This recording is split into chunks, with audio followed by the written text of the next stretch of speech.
we just a minute. We want to commence our history class.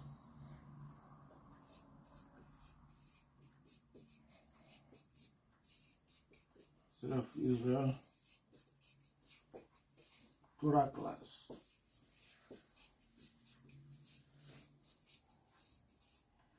We are still in Isaiah. Today we're going to 31. Isaiah chapter 31.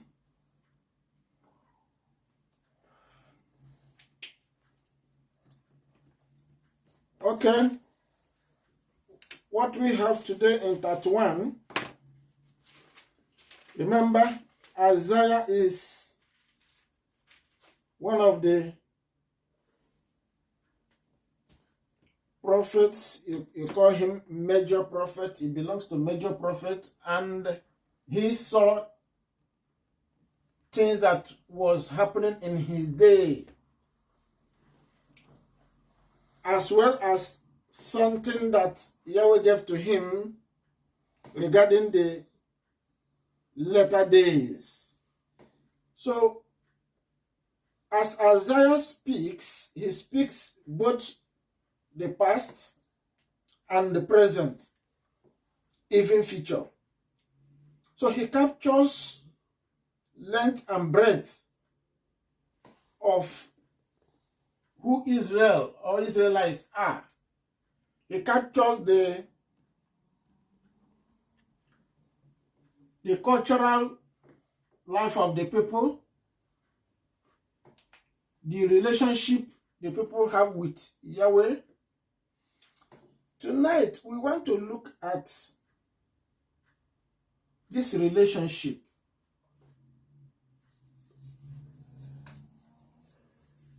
Relationship of Israel and Yahweh.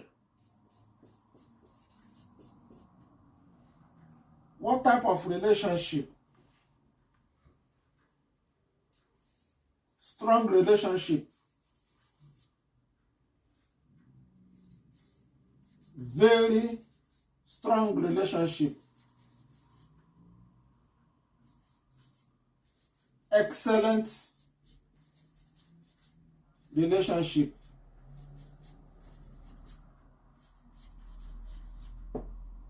Which one do we say?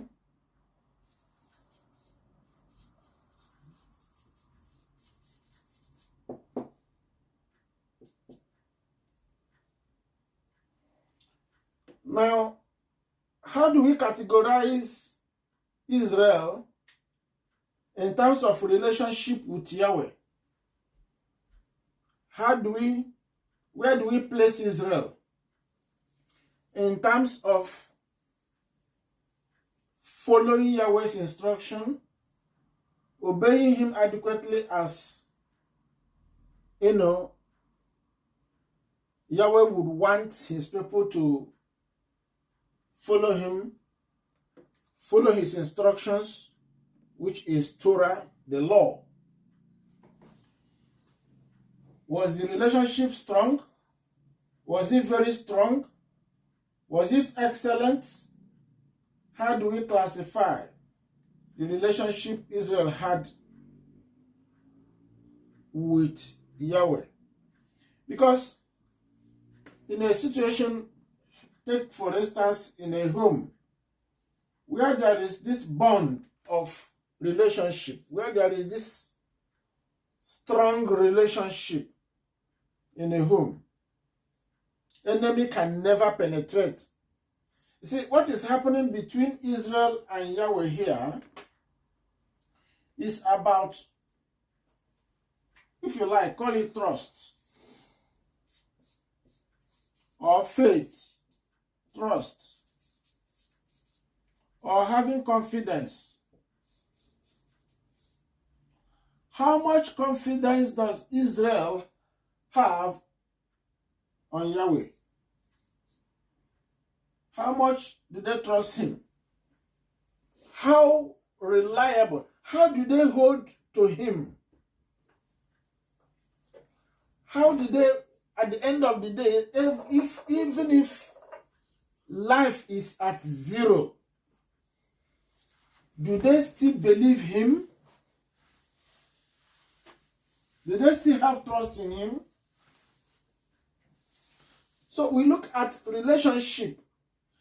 Now, if they trust him, why would there be another? Why would there be another? Why would there be another helper? They were seeking for helper. Yahweh says, trust me. But these people who want to look for another. So how is the relationship? Just saying all this to give us an idea of what the relationship is like.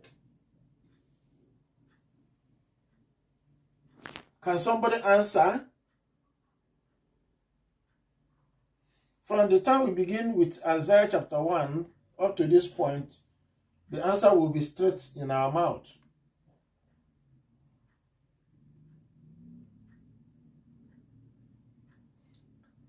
How is the relationship with Yahweh and Israelite? How can you measure it? Would you say it's strong? Would you say it's very strong? Would you say it's excellent? Then, would you say, let's bring something here. Would you say it's good? Would you say it's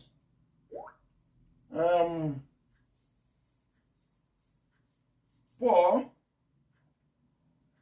Would you say it's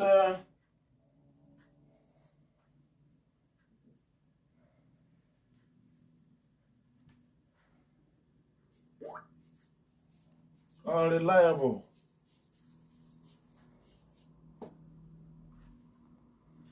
How would you measure, or by classification, put Israel in terms of what Yahweh needs? Yahweh needs faith, trust, confidence in his people. Say they are forward people, people who have no faith in him. Strong, very strong, excellent, good, poor, unreliable. Are they unreliable people? Strong. Strong? I mean, which one do you choose? Passion. With poor. Junior, if you say it's strong, why do you pick strong in terms of relationship? It's poor. In terms of what you measure, how you measure the relationship. Why do you say it's strong? Israel versus Yahweh. As family, Yahweh is our father. So the children, Israel, how do we, look at the relationship that existed between father and children? Right from time, he has chosen Israel as his firstborn. That's what I'm saying. It's a family. How do we measure that family relationship? Was it a normal relationship? Was it good relationship, strong relationship, very strong, excellent relationship? On the side of Yahweh is... Junior is talking. Go on now. I will say strong because he has loved them right from the start, right from the beginning. He loved them. What of Israel? We're talking about attitude of Israel towards Yahweh. That's why I'm saying very poor. Yes, Israel has been backward in following his Why were way. they backward? They go back in No, despite Going that back like this. shortcoming, not really what I mean. keeping his I want to commandments. They are hear not hit the faithful. grammar They are with not faithful. That is why they were faithful. They were being faithful. Okay. scattered. So They were being scattered. unfaithful. They are unfaithful people, people who have no faith, No faith. and he scattered them. So the relationship in terms of measure now, we say that is poor. The relationship That's is what I'm poor. saying is poor. Okay. Junior said it's strong. Who else there? The relationship with Israel and Yahweh. You see, what we are going to look now, maybe we'll cover about 3 chapters. But as we read it, you will see that it's all about relationship. Yahweh has measured the relationship, and Yahweh has put kind of, standardized it in a way that he see his people. He see them at a particular level. They were operating at a particular level. Yahweh was operating at a particular level, but they were to operate within the same level.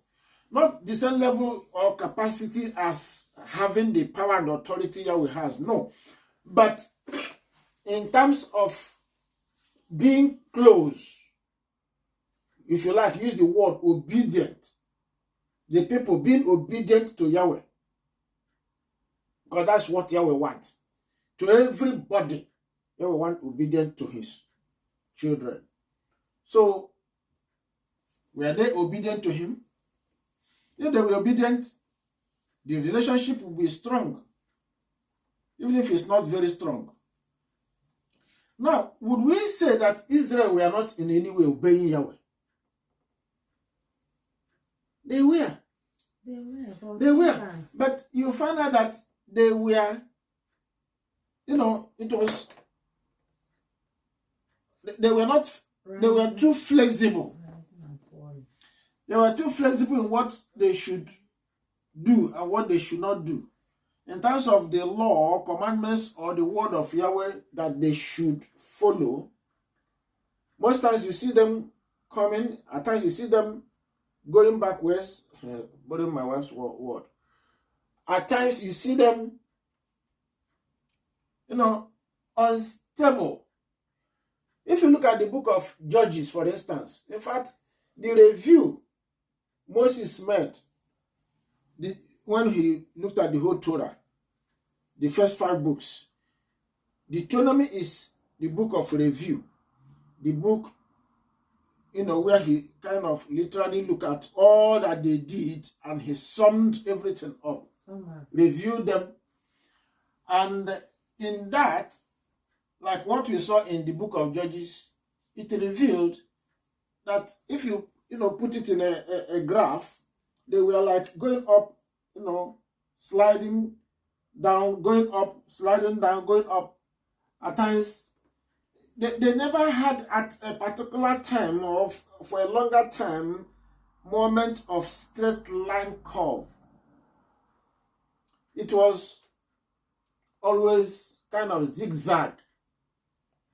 And Yahweh doesn't want it. Now, the relationship wasn't strong. It wasn't good. Because Yahweh will want everything that we do with him to be good, good, good, good. Why will it be bad? Why will it be sliding or you'll be having a zigzag shape kind of relationship?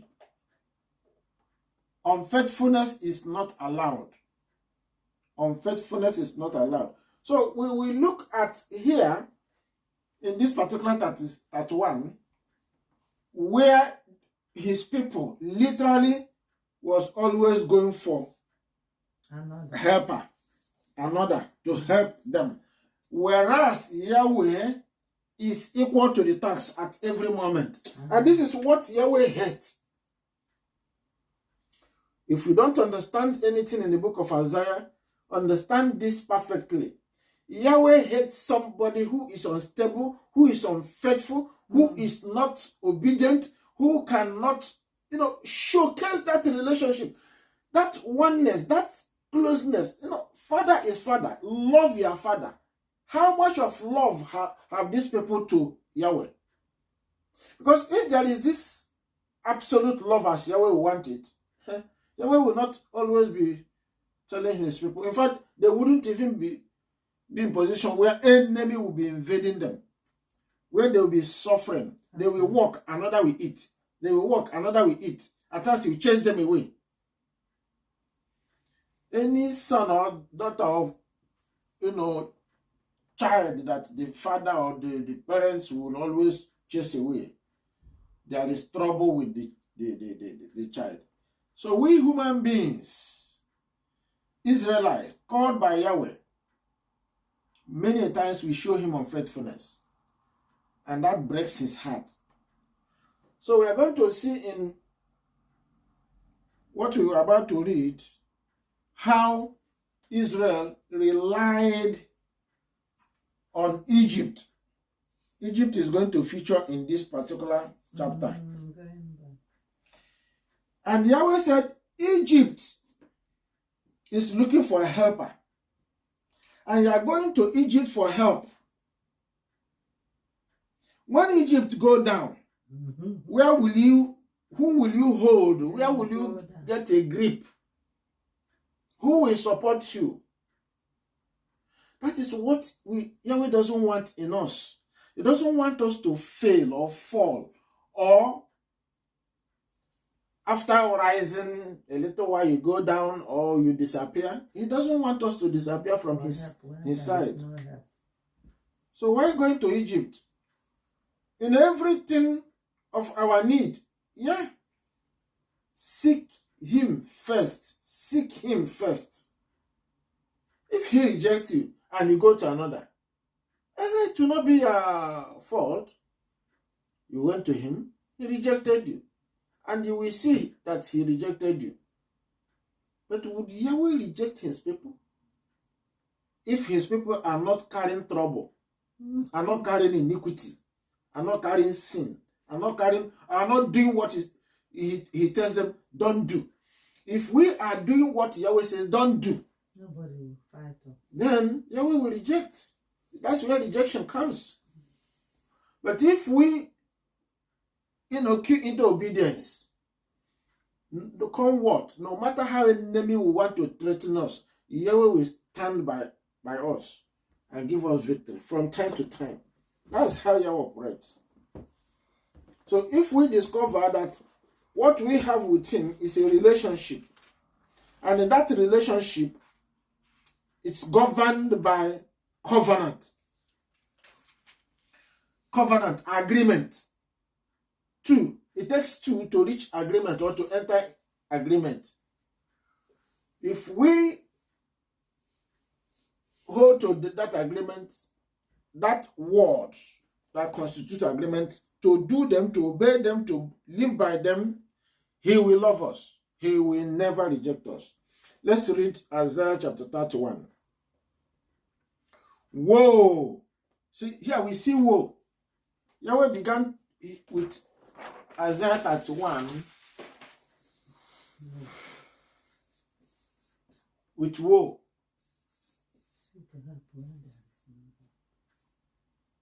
And this is the fourth woe. This is the fourth woe within the woes. Woe is terrible omen. Woe is death. When in the scripture or Bible you hear woe, the end result is death, destruction, disaster. That's what follows. So here we will see Israel that he called, Israel that he chose, Israel that he is their helper, turning their back against him, looking for Egypt to help them. Where is Yahweh? Is he asleep? Or is he dead? Which is impossible. So Why did we leave him? When we leave him, we encounter trouble. We encounter at times endless problem. So here we are looking for dependency. Dependency. Israel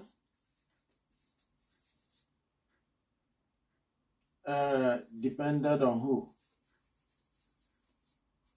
Egypt. On Egypt. For her. Result.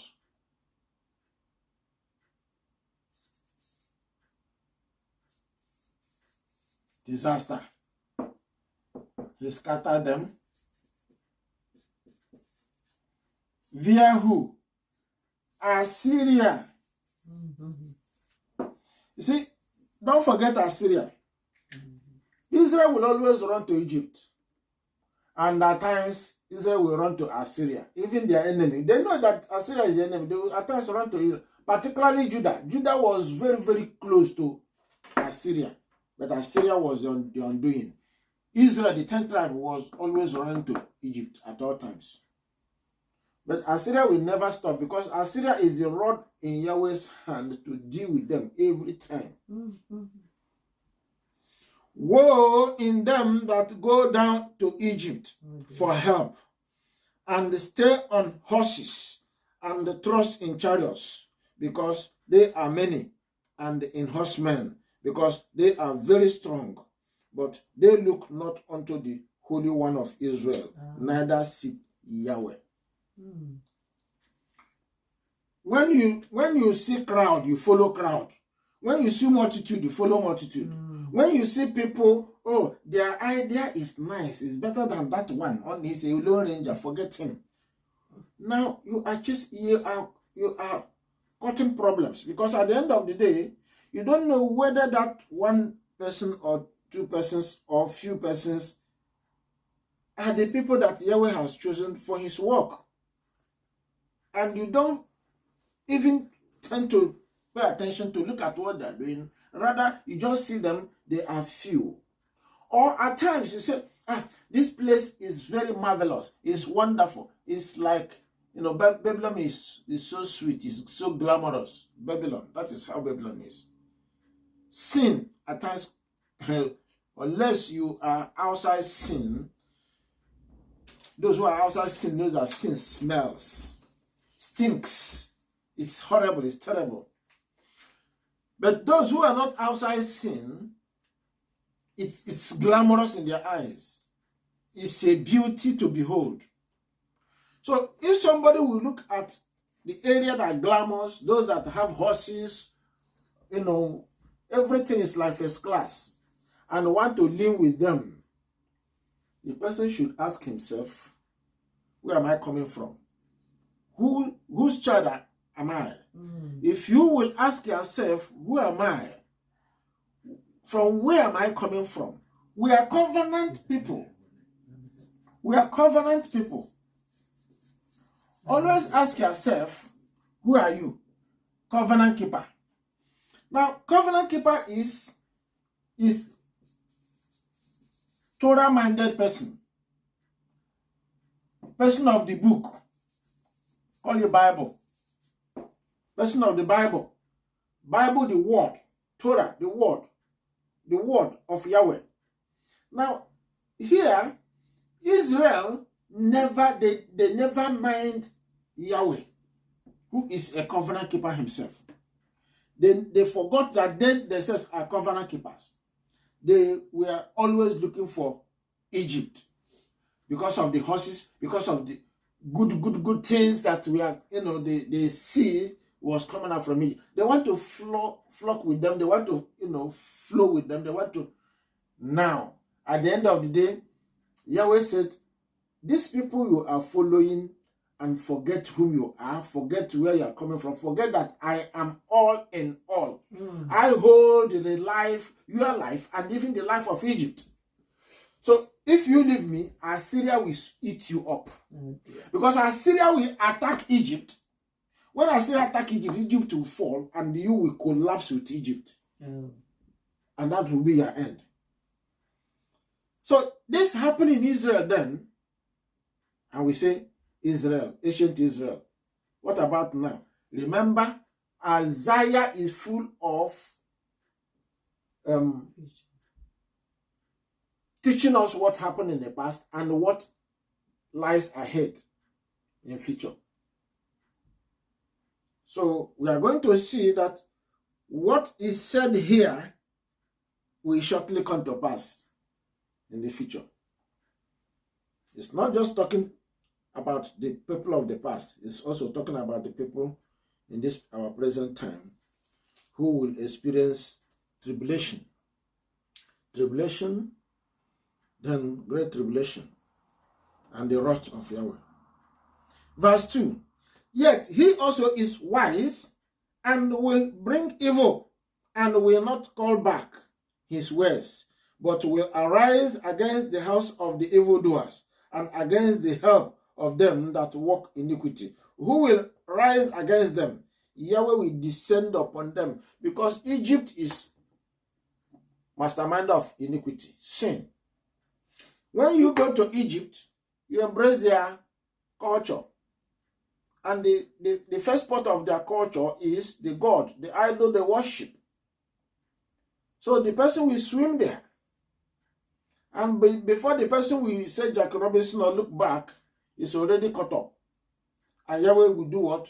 We deal with them. We deal with the Egypt, and we deal with the person or the people that follow in the same way. So why will Yahweh chastise them? But will arise against the house of the evildoers and against the help of them that walk iniquity. Lawlessness. Israel wasn't doing well. The ancient fathers didn't do well because they were, they were most times doing their own will, following their own way, and rebelling against Yahweh.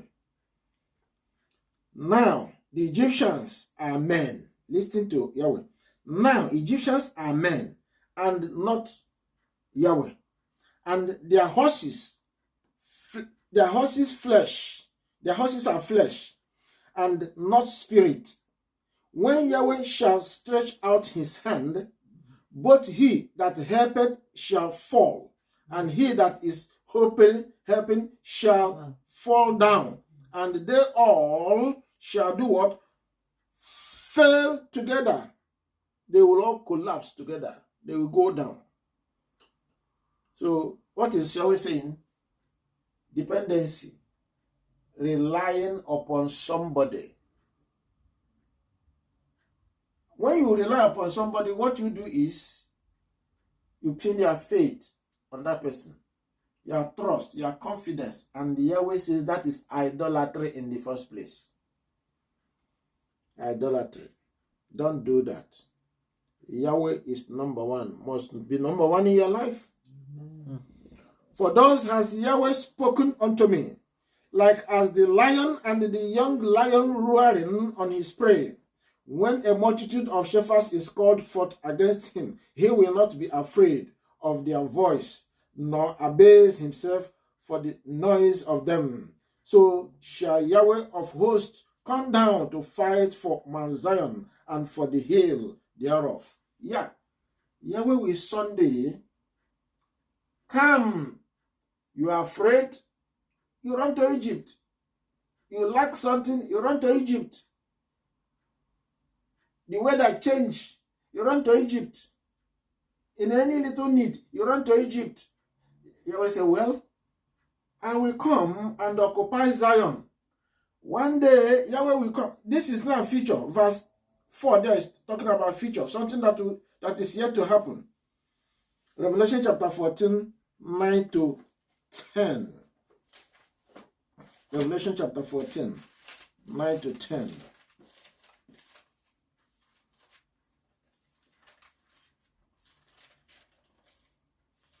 Revelation chapter 14, 9 to 10. And the third angel followed them, saying with a loud voice, if any man worship the beast and his image, and receive his mark in his forehead or in his hand, the same shall drink of the wine of the wrath of Yahweh, which is poured out without mixture into the cup of his indignation, and he shall be tormented with fire and brimstone in the presence of the holy angels and in the presence of the Lamb. Yahweh will come one day, and he will, in that land that Israel do not want to stay, he will take he will put his throne there. He will occupy there, and he will be in control of everything. Who will defeat him? In fact, the whole world will want to come close to him, though they do not know him. But those that in one way or the other have discovered his power will lean to him. So he will be in charge. And all the nations that do iniquity, Egypt that do iniquity, they will all be cut off. They will all be cut off. As birds flying, so will Yahweh of hosts defend Jerusalem, defending also, he will deliver it, and passing over, he will preserve it. Talking about defense. That means why Israel was running to Egypt was they were looking for defense, and they thought Assyria was after them. Assyria was always chasing Israel in the ancient days, even Judah. So that's why Israel himself, themselves were always running to Egypt to get shelter, to get help. Yahweh said, no. In that situation where you think the kings of the earth is fighting you, what do you do? When the kings of the earth is fighting us, when we think they are overwhelming us, when we think that there is no support or no help from anywhere, what do we do? What are we supposed to do? Run to him. In fact, he recommended Joel chapter 1 and chapter 2 to us. Run to him. Pray to him. If the answer is not forthcoming, add fast to it. And heaven will pay attention. And you will get help. You must surely get help. That is how we get defense. That's how, in fact, that is the recommendation of Yeshua to us. Not to begin to begin to cry, begin to run for help, seek help where there is no help. People will run to idols, wood, stones, and they will look for one priest who says he can see tomorrow. And they will go and inquire about what is happening or how they can be saved. No. That is running to Egypt. So we should not think what happened in the olden days is not even repeating itself now. Even now, people are seeking Egypt again, the second Egypt. Verse 6. Turn ye unto him from whom the children of Israel have deeply revolted. Turn ye unto him from whom the children of Israel have deeply revolted. Now, Yahweh, Israelites revolted against Yahweh and they left him and ran to Egypt. Yahweh is warning. It's time for us to seek him. It's time for us to look who called us.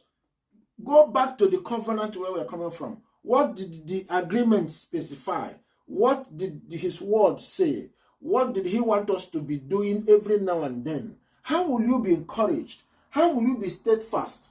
Be steadfast in prayer. You see, most times we lost touch because we carry so much burden, so much activities, so much activity. The more you cover yourself with activities, so much activities, the more you separate yourself from Yahweh. And the little thing, you wouldn't even remember where he is. You wouldn't even remember, that he is there with you. You forget him, you forget his name, you forget whom he... In fact, David said that he got to a point, a little while Yahweh did so much miracle to Israel, they forgot him. Because their mind was occupied with things of this world. Even in the wilderness, where they were not even going to walk per se. They were still occupied on fleshy things. And they were easily revolting against Yahweh. For in that day, every man shall cast away his idols of silver and his idols of gold, which your own hands have made unto you for a sin. Israel will always hand something to you. The best gift of Egypt, is idol. Give you idol. In this Gentile war, what did they give us? What is the gift idol they gave us from birth till today?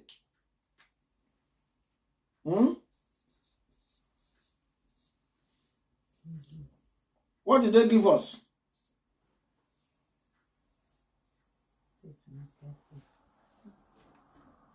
What did they give us?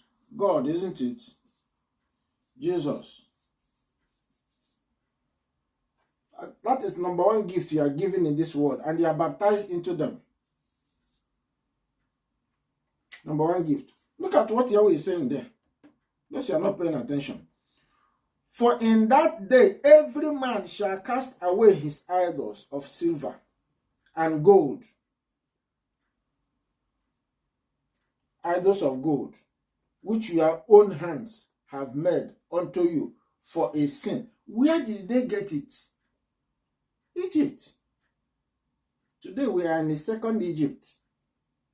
The gold we have gotten, the silver we have gotten that have been turned into idol, including financial idol, monetary idol. Apart from the wood stone that is meant to be bowed to. Silver and gold also is idol. So it's not only this, but extension of what Satan did, silver and gold. These are major things that constitute Egypt or Gentile world.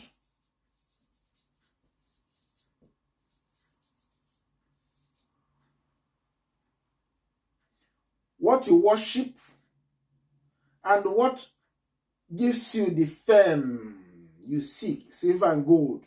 Love them. They're all idol. All of them are idol.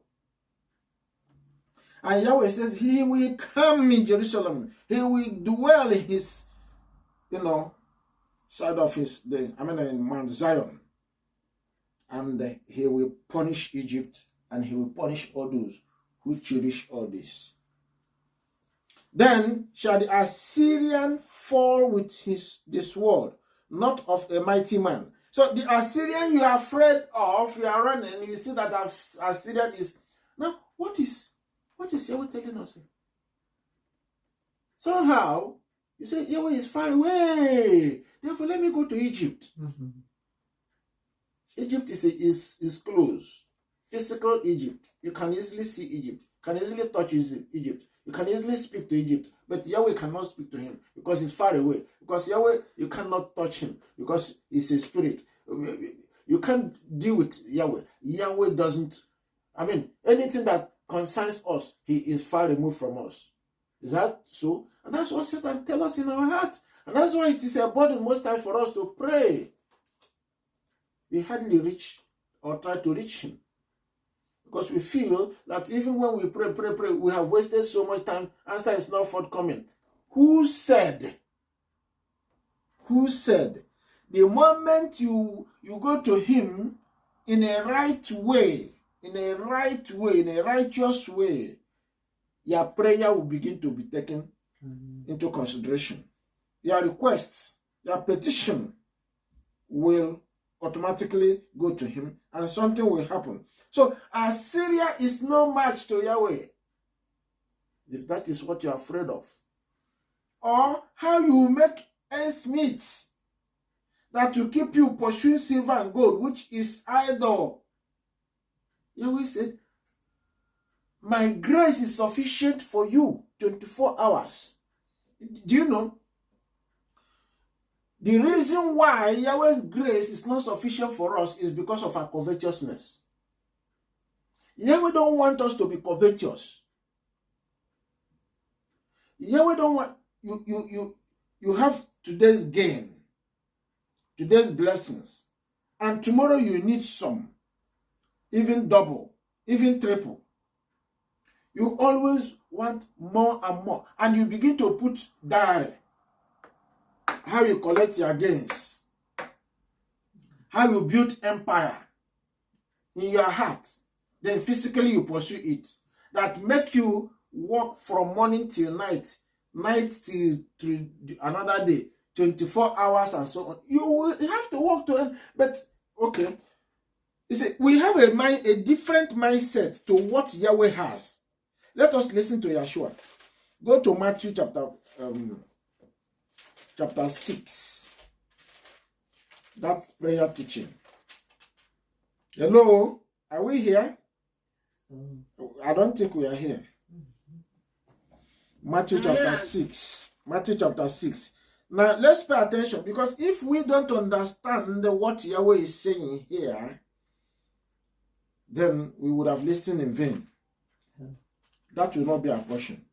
All we are doing, every word, I'm taking time to, get it verse by verse so that we understand why we err, why we are where we are. When the prophet continue to shout and talk and talk and talk, nothing goes into the head. Simple because we are not, the people, we are not paying attention. Even us today, in our own generation, we are not paying attention.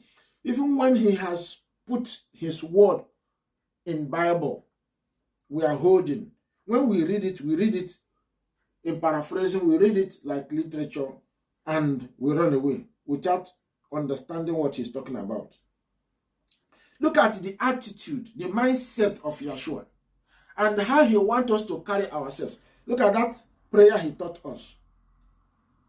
The proper way of praying. Verse 9.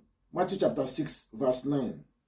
After this manner, therefore, pray ye, our Father which art in heaven, hallowed be thy name. Thy kingdom come, thy will be done, as it is in heaven. The will of the Father as it is in heaven, let it be as, unto the earth, unto this planet earth. As it is in heaven, give us this day our daily bread. Did you get that? Verse 11. Verse 11. Let us go to Genesis chapter 1:29. When he created Adam, maybe you think he's just talking to you. This started from the beginning. Yahweh is the same yesterday, today, forever. He remains the same. It doesn't change. His mindset or his attitude towards you and what he wants you to be doing. Are you doing what he wants you to be doing, or you are doing a different thing? Verse 29. Genesis chapter 1:29. And Yahweh said, behold, I have given you every herb bearing seed which is upon the face of all the earth, and every tree in which is the fruit of a tree yielding seed. To you it shall be for meat, what he gives to us. Now, stretch it to what was happening in the wilderness. They needed water, they needed food. Was Yahweh lumping the food of 1 week in a day? Was he doing that? There was a time he needed to give them 2 portions in a day. And that 2 portion wasn't to be eaten on that particular day. It has to be divided. 1 portion that day and another portion the following day, which is Friday being the preparation day. They have to eat the one that is for Friday, and on the Sabbath, because they will not go into the wilderness the following day, which is Sabbath, they have to rest. Now, but what did the people do? On the Sabbath day, they still go into the field to look for food. To look for food. Now, what I'm trying to point out here is that Yahweh will want us to make do with what he gives to us at a particular point in time. Don't stretch beyond your boundary. Don't stretch beyond what Yahweh is giving you. If you give you something of 10 kg, don't look for 20 kg. Don't look for 30 kg. In this our generation, if we look for 100 kg, we haven't even started. We haven't even started. So that is what he's saying. By the time you stretch yourself so much, you wouldn't have time for him. Because Yahweh we are lost. Right from Genesis. That is the story about all that we are reading here. Human being is lost, and he needs a guide to lead him the right way back to the Garden of Eden, from where he got lost. So while we are in the wilderness, wandering away, at the same time, even within that wilderness, we are even stretching far, far, far away from him. Through our acts, through what we are seeking. We don't know what we are to seek. Seek ye first his kingdom and his righteousness. You cannot get the kingdom and the righteousness when you are wandering in the wilderness, looking for something else. Let your daily meal be comfortable, be contented with daily meal he gives to you. Because next day will take care of himself. And he is in charge, don't forget. How can we do that? It's impossible. What are you talking about? This man, you don't know anything. Do you know I have not built my house? My eyes is in Range Rover I will buy next month. The skyscraper I will build. Do you know? If I tell you what is in my brain and you are telling me this night, hey, you are not qualified. And that is what, in fact, we are going to read it. When the ministers, the priests come to them and say, this is what Yahweh said, they will say, look, you are not qualified. Because ministers don't speak their language. Their language is covetousness, grab. And Yahweh said, no. It's too much. You know, what I learned, as I is saying here, is that by sticking and going after so many things, you will hear Yahweh. Direction. You are far away. Extra load. You are far. Not only load you are carrying. You are carrying load. You are carrying. The distance is so much. In fact, you are hearing his voice faintly. So he needs you to pay attention, absolute attention, so that as he's calling, you'll be hearing. And gradual, because walking to him, back to him is gradual process. And it requires all within your, mind of attention.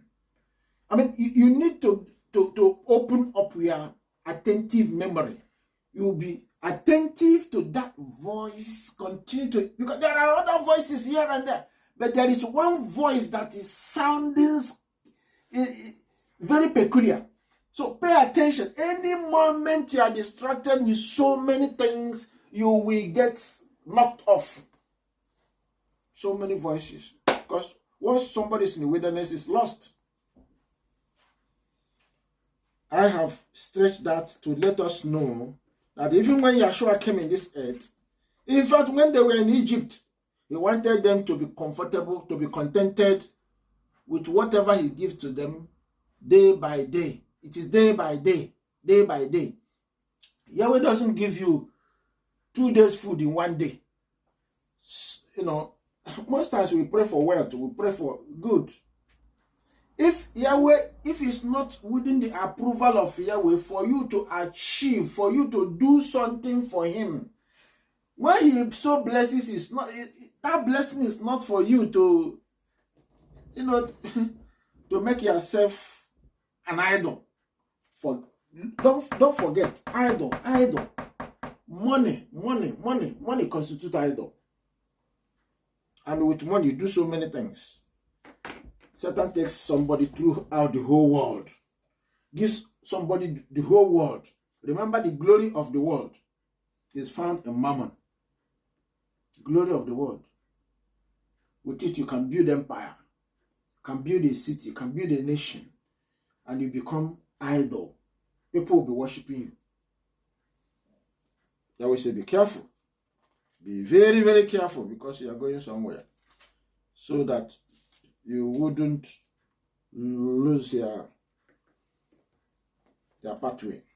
Now, 8 and 9, we are done with 31. Verses 8 and 9.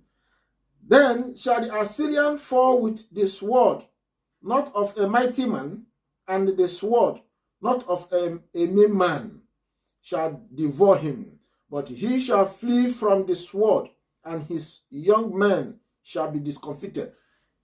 One day, Sunday, Yeshua will enter into that Jerusalem.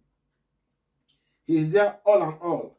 And only those that hears what he's saying today will be part of him. Then Yahweh will be in charge. Assyria, because even when Yeshua is there, Assyria will still make its way there to want to overthrow Israel. Yahweh will deal with Assyria. For Sunday, Yahweh will grab Assyria, destroy Assyria completely. Assyria is no match. Where did Assyria come from? Assyria, they are the letter from Assyria. In this latter days, the beast will emerge. Because Assyria and the Babylon of these last days is more or less, Assyria is still going to hunt within the enclave of the Babylon. Because everything has squared. If you look at the prophecy of Daniel chapter 2, that image, Babylon, Medes and Persia, Greeks, everything comes down to Babylon. So within that Babylon, you see Assyria still blossoming. The whole world is captured like Babylon. And Assyria is there, waiting to ambush Israel. So, but Yahweh says Yeshua will take his throne in Jerusalem and he will destroy Assyria. But you must not pay attention to the gifts of Babylon and Assyria, whatever they are. This world, the gift of this world. And he shall pass over to his stronghold for fear, and his prince shall be afraid of the ensigns, that's the flag, says Yahweh, whose fire is in Zion, and his furnace in Jerusalem. Now, Yahweh, by his, by his son, Yeshua, that will come and take over and rule Jerusalem, rule Israel, and all the power to rule the world will be in his hand. He will be there in that land, and he will empower every soul that qualifies to enter there. He will so empower them that even when they raise their flag, Assyria will be afraid. So the Assyria you are now worshiping, Egypt you are now worshiping, Babylonians you are now worshiping, the Gentile world you are now worshiping, will be under your feet. If you look at Isaiah chapter 40, Isaiah 41, 14, Isaiah 14. It says, they made you slave, that the table will overturn. You will become their master soon, not long. This is what Yeshua is saying. That at the end of the day, they that have trodden you, those that have held in captivity, they shall be held into captivity. They shall go into captivity, and you will be freed. So Yahweh is saying that the princes of these people, the Assyrians, will be dealt with. Sennacherib and all his princes. What happened? Sennacherib, Yahweh sent one angel. 185,000 soldiers overnight were swept away. 185,000 soldiers of Assyrians. And Sennacherib himself went home, and before you know it, that was it. He was slaughtered by his own 2 children. He was slaughtered. Isaiah 37, 36 and 37. Isaiah 37, 36 and 37.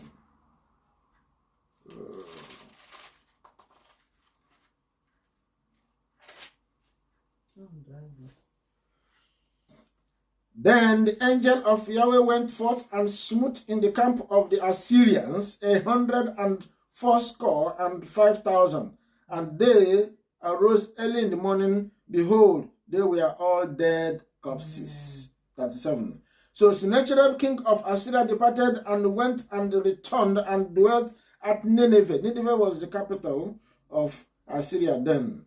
And it came to pass, as he was worshipping in the house of Nisroch, his god, that Adramelech and Adrazar, his sons, smote him with the sword, and they escaped into the land of Armenia,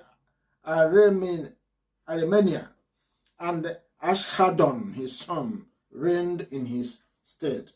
So Yeshua will come to repeat this in the later days. Even in this our time, have we prayed and he didn't answer you? Pray, he will surely. It's a promise, a covenant. Most times we see prayer as a burden, and that's the only way to escape. And why must we pray? Because sometimes I say, every time pray. Why are you praying? And has it not got any end? Yahweh cannot intervene for you if you do not pray. Because the earth is, know this, let it be in your mind, in your head. You see, the earth was created by Yahweh. He gave it to man, to Adam. But Adam lost it to Satan. There wouldn't have been any prayer for anything. Anything you stretch your hand, you eat, you get, everything is yours. He gave the earth to Adam. But he lost it, lost the glory, lost everything. So Adam is a slave. All the children of Adam, mankind, became slave to who? To Satan. So before Yahweh will intervene, because the birthright has been transferred to another. Literally, it was given to, or Satan stole it from Adam through his carelessness. Mankind entered into that carelessness. So what we need to do, he gave us shortcuts for us to receive or to escape or to fight the enemy. If we must live in this earth, we must live under his cover. Let us hear Yeshua speak to us. John chapter 17. Before he ascended into heaven, Yeshua prayed, because he knew the power is not in our hands any longer. Another is holding the power, and we need Yahweh to intervene at all times. Verse 11. John chapter 17, verse 11. And now I am no more in the world, but these, talking about the disciples then and all of us today, but these are in the world, and I come to thee, Holy Father. Keep through thine own name those whom thou hast given me, that they may be one as we are, while I was with them in the world, I kept them in thy name. Those that thou gavest me, I have kept, and none of them is lost, but the son of perdition, that the scripture might be fulfilled. Lost, lost, lost. This is wilderness. Babylon. Somebody can easily get missing. If you do not hold to him that called you, continue to put your ears to his voice and obey his commandments. That is the only way he keep a track with us. We continue to get connected. And his name is what wraps us, envelopes us, covers us. If we get ourselves removed, that is it. His name is our cover. Remove your head from that cover, the person is gone. The enemy. So you can see that you need to pray for you to remain connected or held or covered by that name. You need to continue to follow him. That's what he's talking about. Otherwise, that name cannot secure you. Yeshua said when he was on earth, the disciples and all that Yahweh gave to him, they were secured based on that name. Assuming you don't know that name is important. That name is important. Reign of the righteous king, 32. Now, in this chapter 32, quickly, Isaiah chapter 32 now,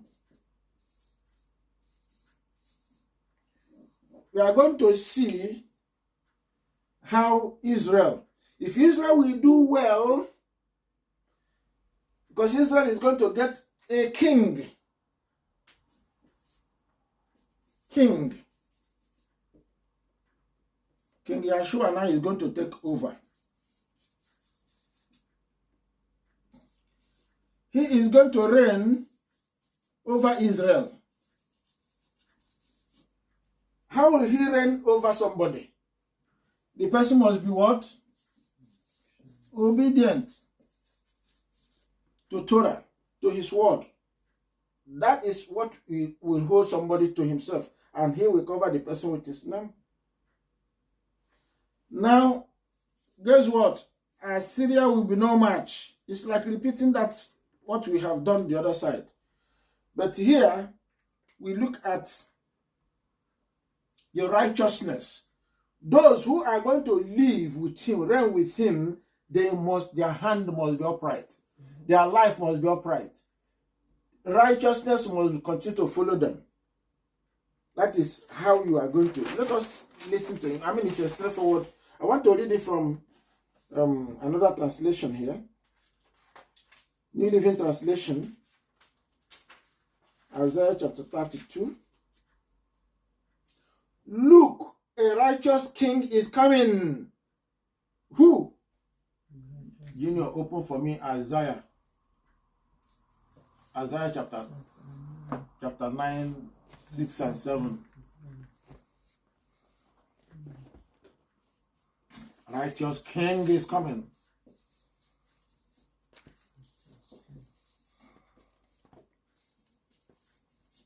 Righteous king is coming. So we are going to look at what will qualify you to be part of that righteous king that is coming. So Isaiah here, look at Isaiah, where even the Isaiah reported it himself. 6 and 7. Go on. 6 and 7. For unto us a child is born, unto us a son is given, and the government shall be upon his shoulder. His government, yeah? And his name shall be called Wonderful, Counselor, the Mighty Father, the Everlasting Yahweh, the Prince of Peace. Of the increase of his government and peace there shall be no end. Upon the throne of David and upon the kingdom, to order it and to establish it with judgment and with justice from henceforth, even forever. The zeal of Yahweh of hosts will perform this. Princes shall rule with him. Confirm that. Revelation chapter 10 verse, no, chapter 5. Revelation 5 verse 10. And Revelation 20, read it for me. 20 verse 6. Revelation 5, let's confirm that princes shall rule with him. That is what he's saying there. And that the 7th verse 1 we read in 32. Done. Revelation 5. 10, verse 10. 10. And had made us unto our father kings and priests, and we shall reign on the earth. We shall reign on the earth. So it's on the earth is going to reign. He's coming right into the...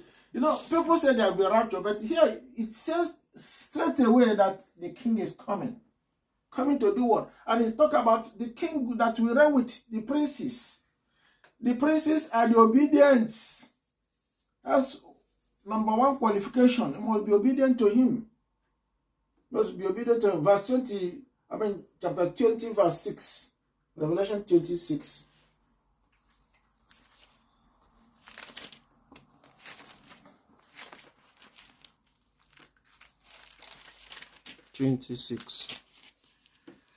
Blessed and holy is he that had part in the first resurrection. On such the second death had no power, but they shall be priests of Father and of Messiah, and shall reign with him 1,000 years. The princes shall reign with him for 1,000, so they're going to rule with him. So Isaiah is correct. Yeshua is the one that is saying this in Revelation. You know, gave it to John to give to us. So he has confirmed that. So where is he going to, according to Isaiah here, I said that he's going to reign in Zion, Jerusalem, headquarters. Going to be his headquarters. Verse 2, Isaiah 32, verse 2. And a man shall be as an hiding place from the wind, and a cover from the tempest, as rivers of waters in a dry place, as the shadow of a great rock in a weary land. Now, these princes shall be shelter to many.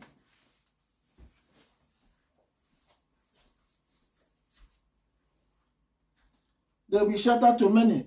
They'll be covered. Even when the environment is terrible, rivers is terrible, waters are terrible, they will be, they'll be very good helpers because they are righteous. They are just like their master, the king. Power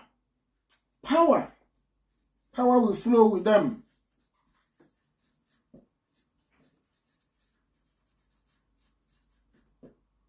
With the rulers.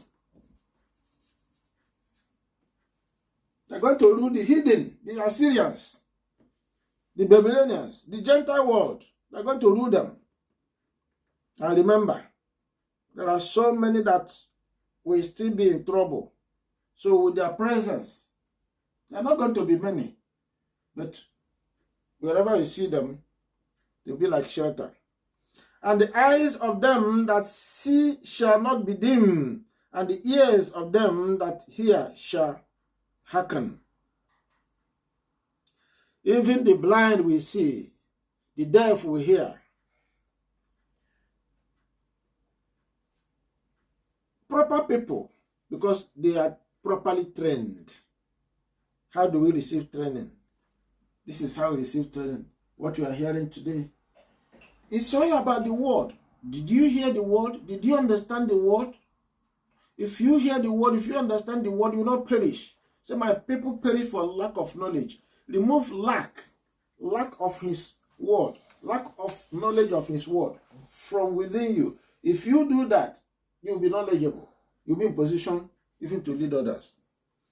The heart also of the rash shall understand knowledge, and the tongue of the stammerers shall be ready to speak plainly.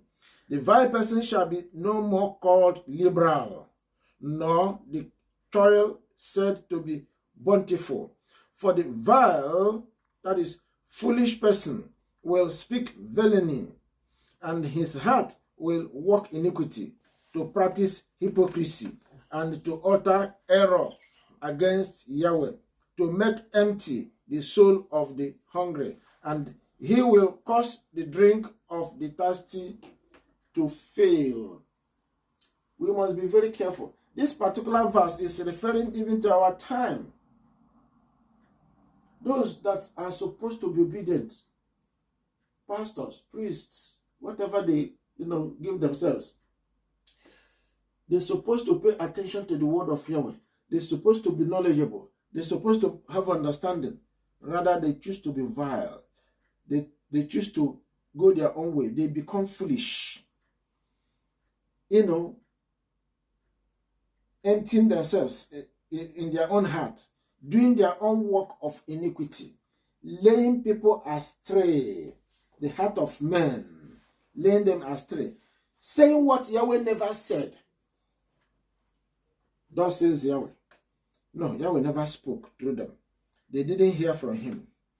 They commit so much mistakes, errors. That error is sin.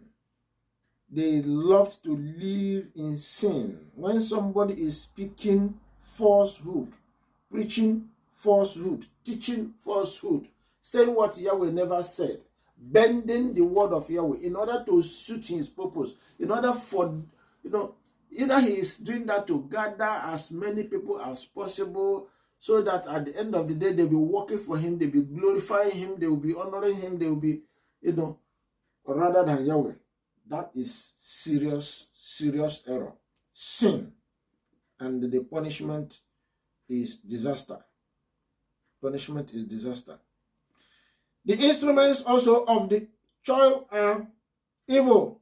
The devised wicked devices to destroy the poor with lying ways, even when the needy speaketh right. Instead of following instruction of Yahweh to guide the people, they choose to follow their own way. They choose to destroy the poor. There are those who are seeking to have the word of Yahweh.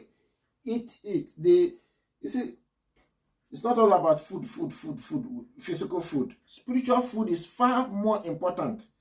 Man shall not live by bread alone, but by every word that comes out from the mouth of Yahweh. So the word that comes out from the mouth of Yahweh that is given to us, how are they treating it? How are they using it? Foolishly, they go into falsehood, lying. What Yahweh did not say, they say Yahweh said, in order to achieve their own, evil motives. That is disaster. The instruments also of the toil of are evil. Right. Verse 8. But the liberal deviseth liberal things. The liberal, the generous. And by liberal things shall he stand. Rise up, ye women that are at ease. Women that are at ease. There are some women, Yahweh didn't send them, and they are going. They say they are working for Yahweh. No. Did he call you? Did he call you? Even in the midst of working for Yahweh, they showcase abomination. They showcase iniquity.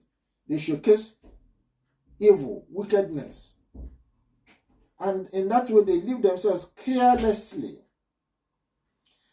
Now Yahweh is speaking. Hear my voice, ye careless daughters. Give ear unto my speech.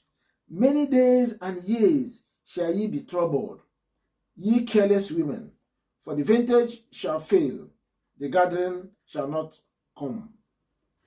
They eat, they drink, they enjoy themselves, they wear whatever beautiful, the most latest one on the leg, the head, the leg is so huge and big, the bangles everywhere, necklace everywhere. Yet they call themselves women of Yahweh. No, he didn't call them. Or the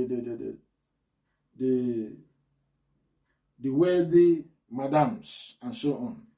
When they paint their mouth, it's horrible. You look at their eyes, oh, they are like carved images. Yahweh said he didn't call them. He didn't call them. When they dress, all you see is iniquity, lawlessness.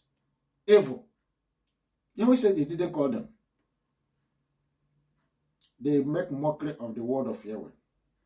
But if you're not careful, you're in their midst, you'll be glowing, you'll be clapping for them, you'll be dancing for them, you'll be shouting and eulogizing them and telling the whole world that there is no one like them.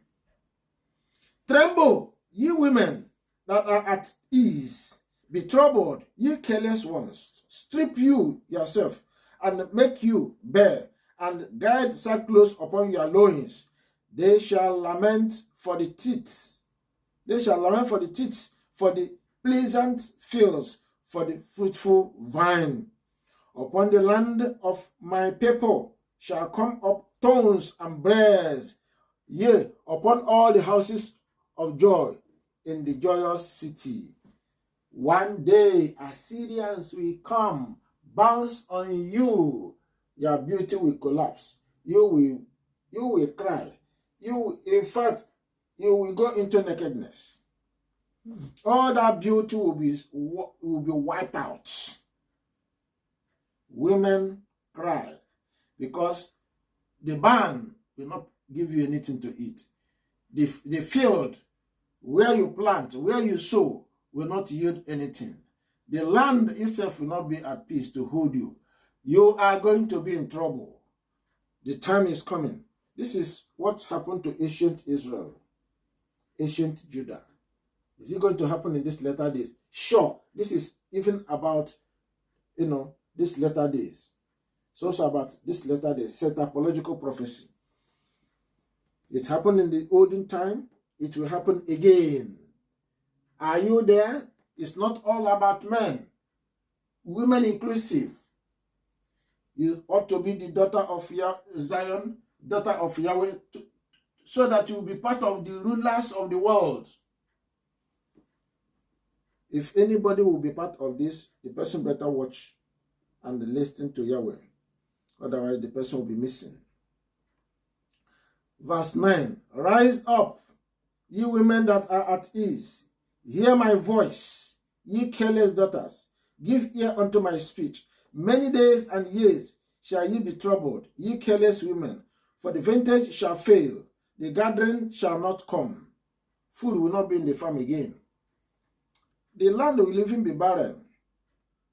Someday you will leave the land. The food you get free of charge. You plant, you harvest. You cannot get it. You'll be begging to eat. Better watch it. Tremble, ye women that are at ease. Be troubled, ye careless ones. Strip you and make you bare, and guide sackcloth upon your loins. They shall lament for the teats, for the pleasant fields, for the fruitful vine. Upon the land of my people shall come up thorns and briars, upon all the houses of joy in the joyous city, because the palaces shall be forsaken, the multitude of the cities shall be left, the forts and the towers shall be for dens forever, a joy of wild donkeys, a pasture of flocks. Why will this happen? Iniquity. Iniquity will not allow the people to enjoy what Yahweh is planning for them in Jerusalem, even in the land wherever they are dwelling. Now, the whole of Israel and Judah, they are in Gentile world. And because of the iniquity and lawlessness, living carelessly, they are not even in the safe hands of protection, Yahweh's mighty hand of protection. Until the Spirit be poured upon us from on high, and the wilderness be a fruitful field, and the fruitful field be counted for a forest. Now, your attitude of behaving carelessly, doing what Yahweh never commanded you to do, living lawless,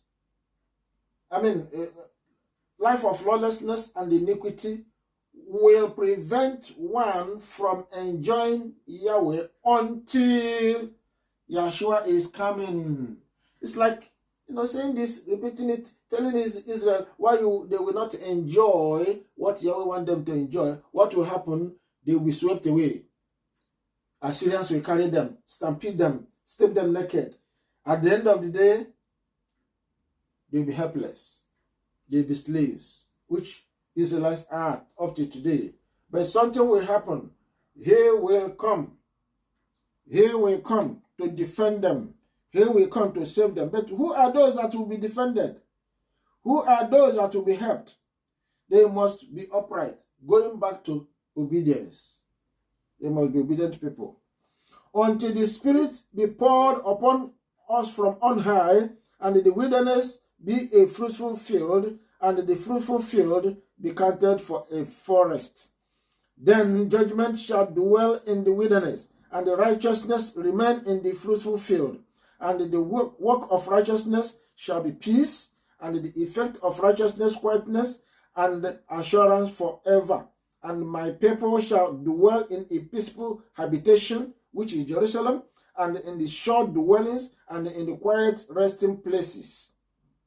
When it shall hail, coming down on the forest, and the city shall be low in a low place.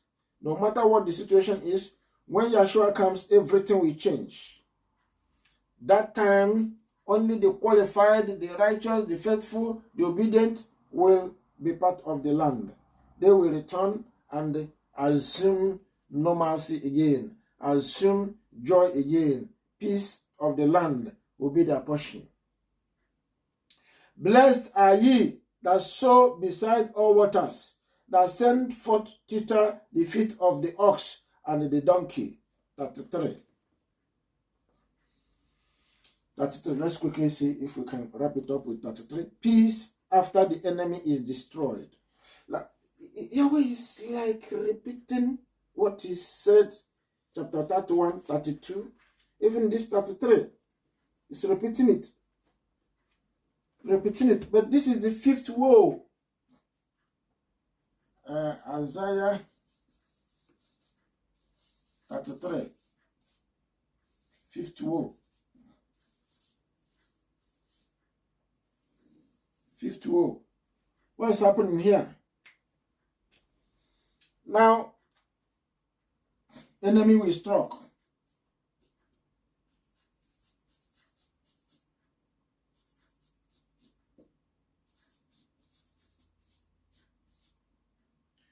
Why will enemy struck? Fall away. Fall away. If you look at 2 Thessalonians chapter 2 up to 2, verse 12, 1 to 12, you will see how the people will fall away and how the power from Assyria will emerge, called the beast. This is 33 is capturing the latter days. What is going to happen in these latter days? The beast will emerge. To do what? To destroy. The thief cometh but to steal, to kill, and to destroy. So Isaiah is predicting what Yeshua even said in this particular chapter. That the thief will emerge. The thief will ravage Israel, Judah, and all the people that's supposed to be Israelites. Why? Because iniquity. The beast is behaving like a fly. Wherever he perceives odor, he will perch there. So, because Israel will behold iniquity, why destruction? Destruction of beasts. Iniquity has been caused.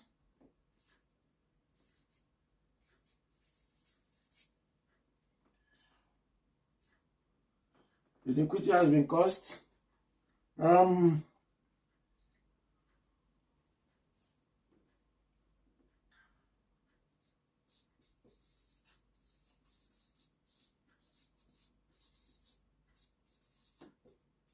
Forsaking of the law has taken place. Okay, let's look at what he's saying. Let's go to New Living Translation. I want to read about this. Remember, the arrowhead is Assyria.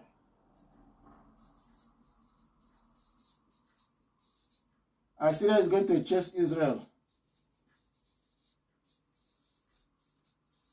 Assyria is going to chase Israel. What arrow awaits you, Assyrians, who have destroyed others, but have never been destroyed yourselves? You betrayed others, but you have never been betrayed. When you are done destroying, Assyria will go and do all this. Why? Because he sees something in Israel, and Yahweh allows it. What is that? Sin, iniquity, falling away will take place. Assyria will bounce on Israel, destroy and destroy and destroy. Then Yahweh will judge Assyria. Yahweh judge Assyria.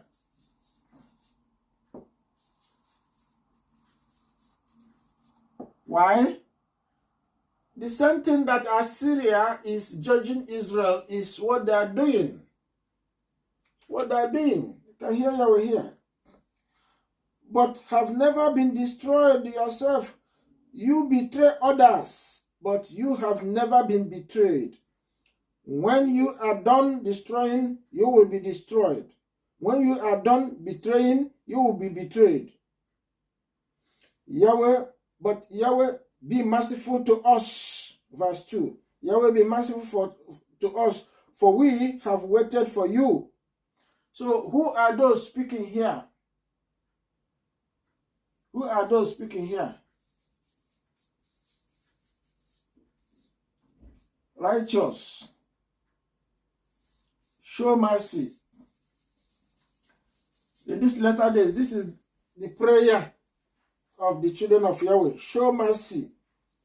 We have waited for you.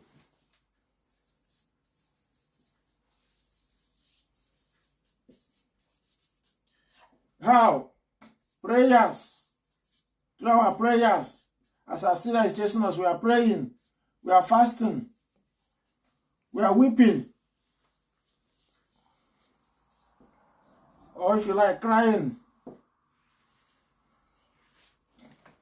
We are calling upon Yahweh. We have waited for you.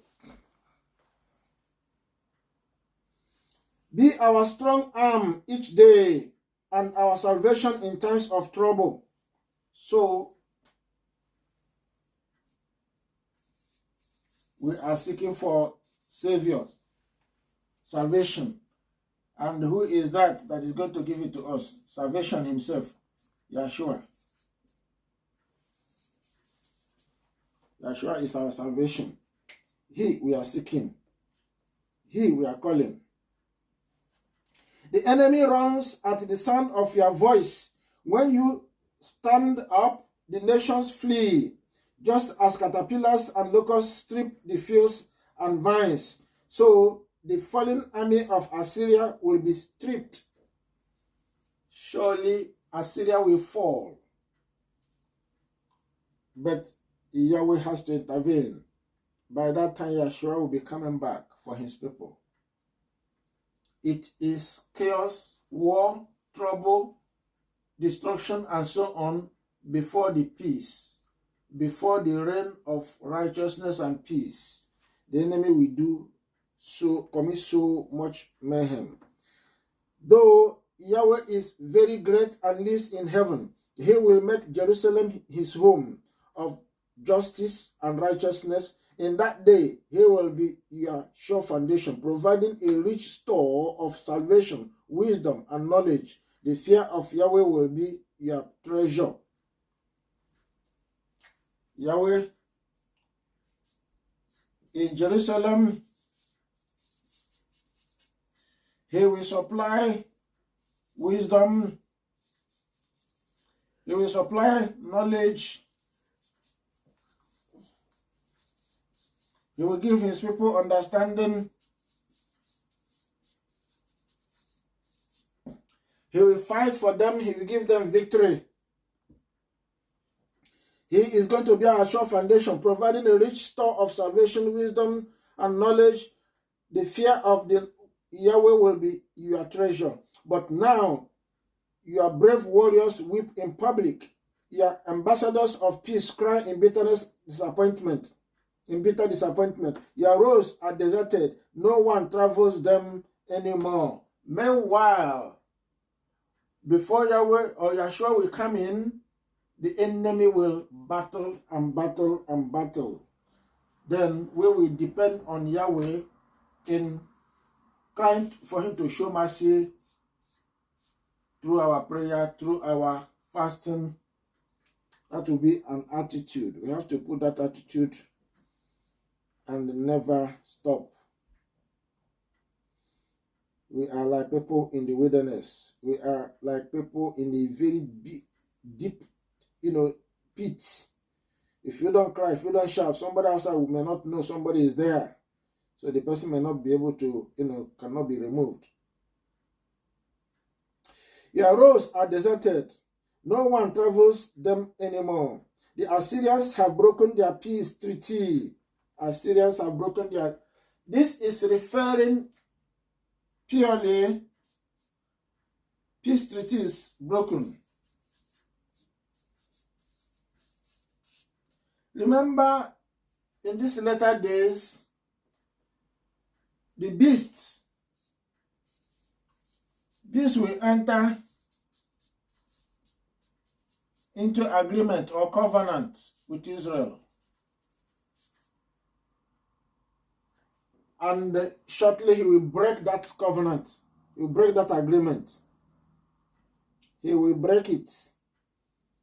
So, we are hearing from Isaiah here, said, the Assyrians have broken their peace treaty, and care nothing for the promises they made before witnesses.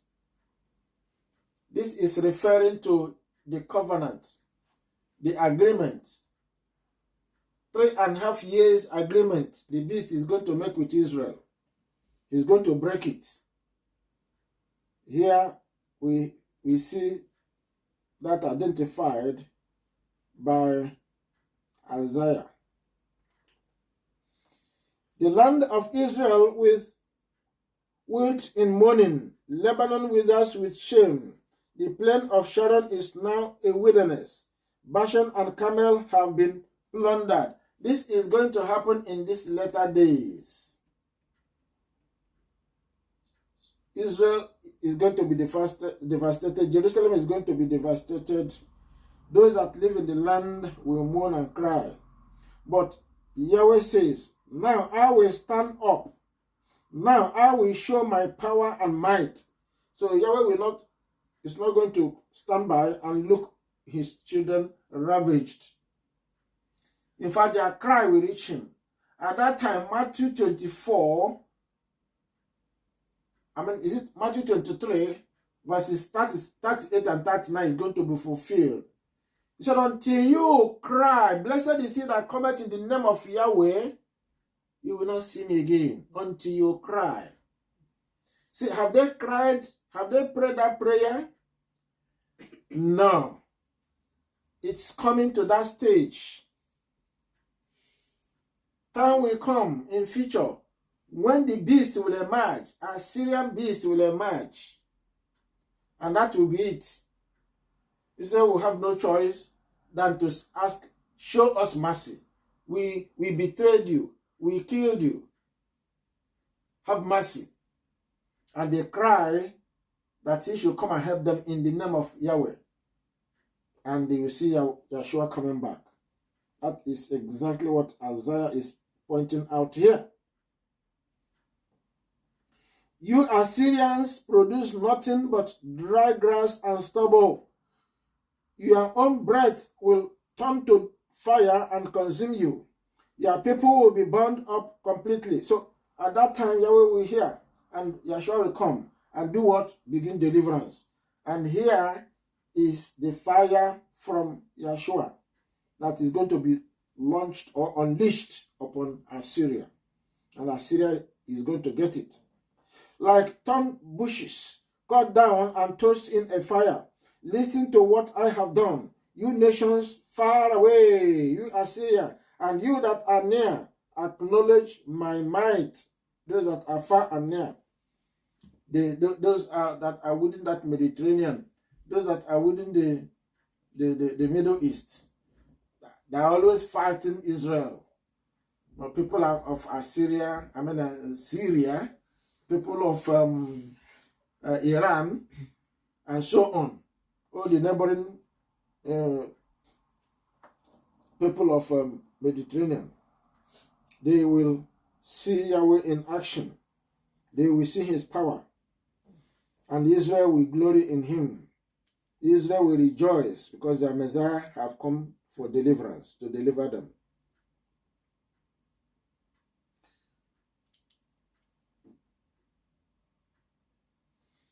Now, verse 16. Well, let's take it to, where do we stop? Let's go to 13. Listen to what I have done, you nations far away, and you that are near, acknowledge my might. The sinners in Jerusalem shake with fear. Terror seizes the godless. Who can live in this devouring fire? They cry. Most of them who are in Jerusalem, he called them synagogue of Satan. They will cry. They will know that whom they are calling now is not he. In fact, when Judah was there, when Yeshua came 2,000 years ago, and they were calling on another, he told them that you are worshiping Satan. Just whom you are worshiping is Satan. So the same type of human beings are going to be there when he comes, and they will cry. They will say, no, no, no, no, no, no, no. The land we dwell, we thought, is our land. It's not our land, though. The one that is coming, the one that, this one, the power is, it has a devouring power, a devouring fire in him that burns. They will cry. Who can survive this all-consuming fire? They will not know that it's a consuming fire. All along, he'll be saying, I'm a consuming fire. They never recognize, they never know him as that. Those who are honest and fair, who refuse to profit by fraud, who stay far away from bribes, who refuse to listen to those who plot murder. Now, those that will be saved from verse 15, we hear those that will be saved, even in the same land of Israel or Jerusalem. They are those that are honest in their dealing, fair in whatever they do. They do not go after profit. They are not fraudulent. They are not bribe takers or givers. They are honest. They are sincere. Their yes is yes. Their no is no. Those are the people that is going to meet. Those are the people that will remain in the land. They will be happy he is come. See, two sets of people in that land. One set are those that thought they were worshiping him. But at the end, they will discover that they can't even live there because they were worshiping another. So they will run, and he will kill, he will destroy them. Then the others are those who have kept his word. They are going to be there. Who refuse to listen to those who plot murder. Because most of those Ashkenaz people, they plot murder, evil. They rule by the decree of the kings of the world. They take their authority from the king of this earth, who shut their eyes to all enticement to do wrong. These are the ones who will dwell on high. Those who will dwell on high. They don't do iniquity. They don't commit lawlessness. They don't flow with the passions of the world. They don't think the way of the world. They don't take power and authority from Satan. They are not idol worshippers. The rocks of the mountains will be their fortress. Food will be supplied to them, and they will have their water. They will have water in abundance. Your eyes will see the king in all his splendor. They will see him coming in his glory. They will receive him. And you will see land that stretches into the distance. You will think. Now, this verse 17 is talking about those that are outside Jerusalem now, the Israelites that are scattered all over the world, who have kept themselves pure, who have followed his word, obedient to the call. They don't do anything without him. Now they will also be gathered by him. And you will see a land that stretches into the distance. Israel. They will be wherever. What it means is that their mind will be thinking Israel. Their brain will be thinking Jerusalem. Wherever they are, they will be in haste to go home. That's what he's saying. You will think back to this time of terror, asking, it's a time of terror, time of tribulation, great tribulation, wrath of Yahweh. That's when all these things will be happening. Where are the Assyrian officers who counted our towers? Where are the bookkeepers who recorded the plunder taken from our fallen city? You will no longer see these fierce, violent people with their strange, unknown tongue or unknown language. When Yahshua will be coming for his people, he will cover them, he will protect them, he will defend them, he will speak for them, he will open the way. Even the seas will give way for them to pass through. And they will look back. The Assyrians will be far away. Their eyes will be beholding Jerusalem. Their eyes will be beholding Israel. And they say, Israel, here we come. Where is the Assyrians? Where are those that have been tormenting us? Where are those that have been enslaving us? Where are those that have been, mocking us? Where are those that have traded on us? Where are those that have made jest of us? They are no more. And we are no longer living with them. Verse 20. Instead, you will see Zion as a place of holy festivals. You will see Jerusalem a city quiet and secure. It will be like a tent whose ropes are taut, and whose stakes are firmly fixed. Yahweh will be our mighty one, and will be like a wide river of protection that no enemy can cross, that no enemy ship can sail upon. For Yahweh is our judge, our lawgiver, and our king. He will care for us and save us. This is speaking about Yahshua. He will be like a river, wide river of protection. Now it's like when you pray, the prayer is far away. It's not meeting its needs. The prayer, it's like you're praying and praying in vain. No, you're not praying in vain. He hears, he answers. Don't worry, continue, because you must overcome. He is watching whether you will overcome. We are in high level tests, in very deep, in fact, wide wilderness, and he's calling. Why it's like he's not hearing is because the distance we are is far away. But he's hearing. He's hearing. The enemy's sails hang loose on broken masts with useless tackle. Their treasure will be divided by the people of Yahweh. Even the lame will take their share. Even the children of Yahweh. As they go home, they will break every pieces, every bar, every iron, every terror. Whatever that is on their way, they will deal with them and they will plunder. As they go, they will carry wealth upon wealth. They will go. Like when they were returning from Egypt. The people of Israel will no longer say, we are sick and helpless. And Yahweh will forgive their sins. By that time, everyone would have gotten to Jerusalem. Everyone will be rejoicing. Everyone will say, yes, indeed, Yahweh is our king. Yahweh is our righteousness. Yahshua is our Messiah, our master. And now we have master.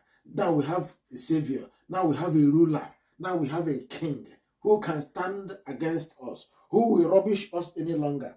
Is it sicknesses? Is it diseases? Helplessness have held us thus far. It's no longer there. We will no longer look at Egypt for help. We will no longer look at Assyria for help. Assyria, we are no longer going to beg Assyria. Rather, you are the master of Assyria.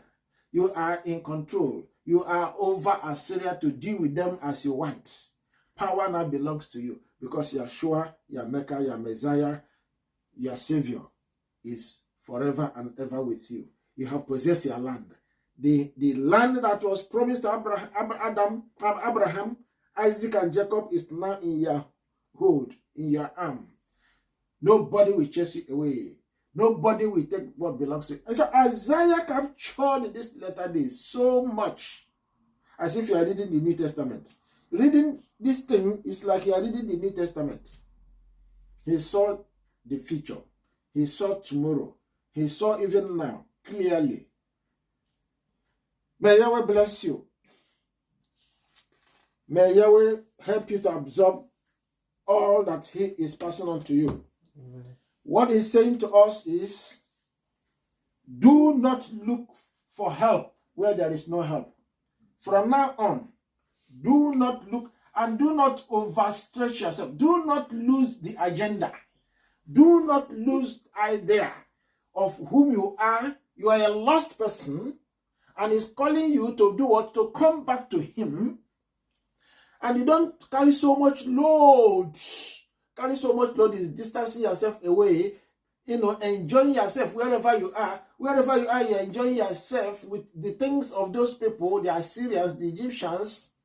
Is sin. Idol. Number one. Silver and gold, follow it. With silver and gold, you make yourself anything that you can make yourself that will hold you hostage. So don't indulge in that. Put your ears to Him, to His word. Listen to Him day and night. Pray every day, every time. Continue to draw near. Continue to hear. Continue to move forward. That's the way to go. You are making yourself obedient. You are securing your relationship with Him. That is what He's saying. Let your relationship with Him be secured. Acknowledge Jerusalem. That is your place. That is where you are going. That is where there is freedom. That is where there is peace. That is where you are going to be a ruler with Him. And you are going to go out into the world to do what? To rule these Gentiles, and they will become your slaves. Are you ready to receive these wonderful blessings? Because at that time, nations of the world will envy you. People will envy you. How they wished they would have been behaving, how you are chasing the truth, righteousness. Every now and then, you are carrying your Bible. Every now and then, you are sitting, by the corner. You are listening. You are, thinking how you are going to move forward. And you are practicing them. And they are calling you whatever name they like. By that time, they will say, had I known, I would have joined them. May Yahweh help us not to look back. And may He help us to sustain the tempo, so that no matter the wind, because the wind will blow, no matter the harassment, we will be able to overcome. Because when the issues of life face us, at times it can be hunger, at times it can be thirst, at times it can be lack of job. You say no work. At times common basic need. Yahweh may use those to try you. May use those to try you. When He's trying you, don't say the whole world has come upon me. When you continue to look unto Him, you will not see, you will not even hear the voice of another. You'll be able to go and move forward, overcome them, and reach your goal. That will be our heart cry. And we ask Him, show us mercy, show us mercy, show us mercy, for we have waited for you. Let it be our prayer. May Yahweh bless you. Our Father in heaven, we bless you. Thank you tonight. Thank you because it has pleased once again to give us grace with eye of spirit to see the content of your message, ears of wisdom to hear you speaking to us. Father, internalize all that you have given us. May our heart absorb them. May our head, our brain not reject them. Cause our mind to return them and cause us to be doers of all those we have heard and to remain with you. That when Yeshua will come, our Master, our Savior, indeed, he will reign over us and we will live with him forever. This is our heart cry. Daily show us mercy. In Yeshua's name we have prayed. Hallelujah. Amen. I will love